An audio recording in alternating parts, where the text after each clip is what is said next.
इस घटना को सुनने के बाद लोगों का अपनी पत्नी से ही भरोसा उठ गया। पति की हत्या करने वाली पत्नी ने 16 श्रृंगार कर उस उसकी लंबी आयु के लिए व्रत रखा। भरतपुर के इस हंसते खेलते परिवार की खुशियों में एक शख्स ने एंट्री मारी तो सब कुछ तबाह हो गया। उस रात पति ने ऐसा क्या देखा कि पत्नी ने कर दी हत्या। शव को दीवान दीवान बेड में बंद कर उसी पर बैठकर खाई खीर और पूड़ी। नमस्कार दोस्तों, क्राइम कहानी यूट्यूब चैनल पर आप सभी का स्वागत है।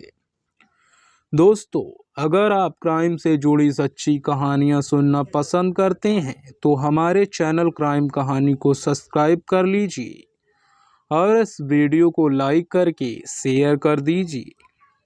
चलिए आज की इस कहानी को शुरू करते हैं।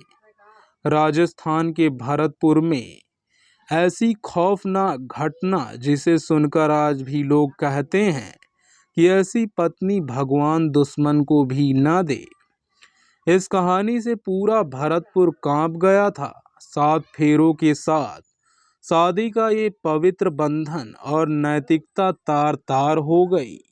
2 मासूम बच्चे पूछते रहे कि पापा कब आएंगे। उनके पापा आए भी तो बोरी में महज कुछ हड्डियों के साथ। वो माँ जो अपने बच्चों के पिता के गायब होने जाने के बाद श्रृंगार करके बड़ा अमावस और करवा चौथ का व्रत भी रखती थी। उसने जब पुलिस को कहानी बताई तो सबके होश उड़ गए। शादी हुए 4 साल बीत चुके थे। पवन अपनी पत्नी रीमा को लेकर दिल्ली कमाने के लिए गया। वहीं पवन का पड़ोसी भागेंद्र उर्फ भोला भी काम के सिलसिले में गया। रीमा और भागेंद्र की पहली मुलाकात दिल्ली में हुई। इधर पवन काम के लिए घर से निकलता और उधर भागेंद्र पवन के घर पहुंच जाता। भागेंद्र की नज़र सीमा पर थी। दोनों में धीरे धीरे नज़दीकियां बढ़ने लगी। फिर एक दिन दोनों एक दूसरे के प्यार में ऐसे डूबे कि सारी हदें लांघ दी। अब तो यह सिलसिला रोज का हो गया। इधर पवन काम के लिए निकलता और उधर उसके पीठ पीछे भागेंद्र और रीमा फिजिकल रिलेशन बनाते। कोरोना के समय 2021 में पवन ने दिल्ली में काम छोड़ दिया और रीमा को लेकर गांव नूंह चला आया। यहाँ आने के बाद घर में सास ससुर भी थे। ऐसे में रीमा और भागेंद्र के प्यार में खलल पड़ गई। रीमा ने इसका भी तोड़ निकाल लिया। उसने नींद की गोलियां मंगाई और पति सास ससुर के खाने में देने लगी। सबके सोने के बाद भागेंद्र को बुलाती। फिर उसी घर में जहां पति सोया रहता वहीं बगल में दोनों शारीरिक संबंध बनाते रहते। 29 मई 2022 की रात पति की बेहोशी टूट गई।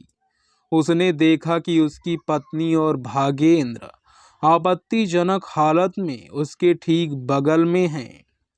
पति पवन का खून खौल उठा।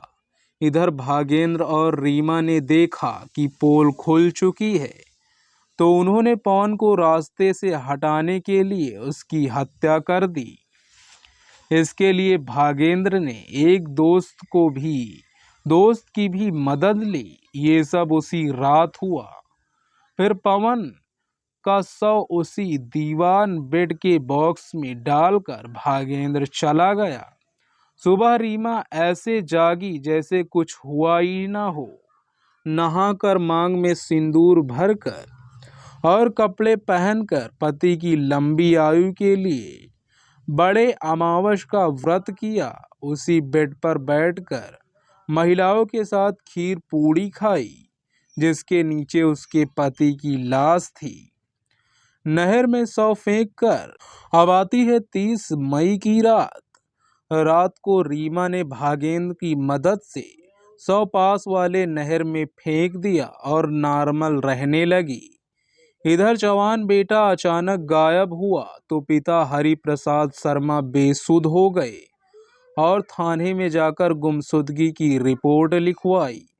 हर दिन बेटे की खोज करने लगे। परिवार, रिश्तेदार सभी खोज में लग गए। 6 साल का बेटा और 4 साल की बेटी रोज माँ रीमा से पूछते थे, मम्मी मम्मी पापा कब आएंगे, पापा कहाँ चले गए हैं। रीमा उन्हें टाल देती और हमेशा खुश रहती थी। पवन की हत्या को 5 महीने बीत चुके थे। परिवार अभी तक खाली हाथ था। इधर पत्नी रीमा ने पति की लंबी उम्र की आयु के लिए करवा चौथ का भी व्रत रखती है।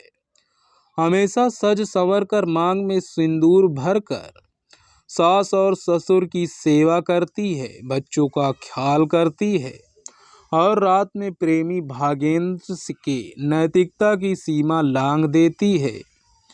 अब अक्टूबर का महीना भी आ जाता है। रातें भी गुलाबी सर्दी वाली होने लगी।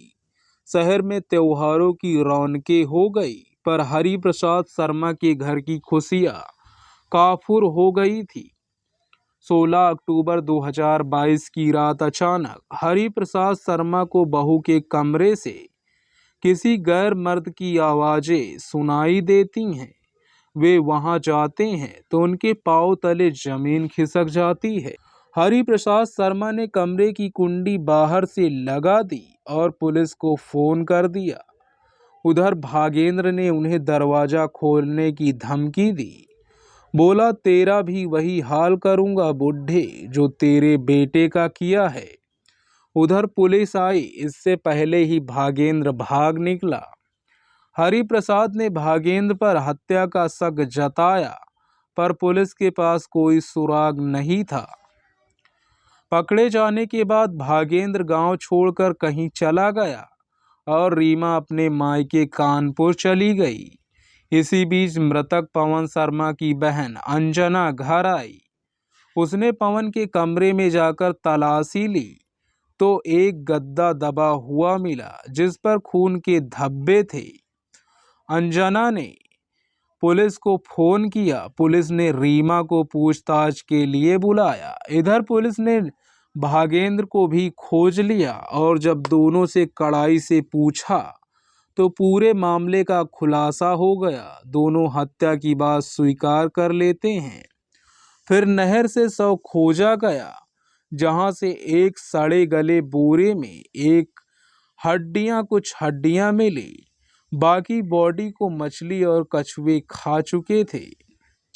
दोस्तों, यह कहानी सुनने के बाद लोगों के दिलों और दिमाग में सिरहन पैदा हो जाती है।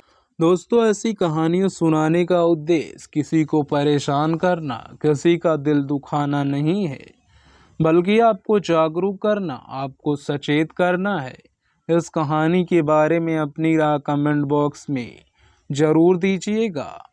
ऐसी ही क्राइम से जुड़ी सच्ची कहानियों के लिए हमारे चैनल को सब्सक्राइब कर लीजिएगा और इस वीडियो को लाइक करके शेयर कर दीजिएगा। धन्यवाद।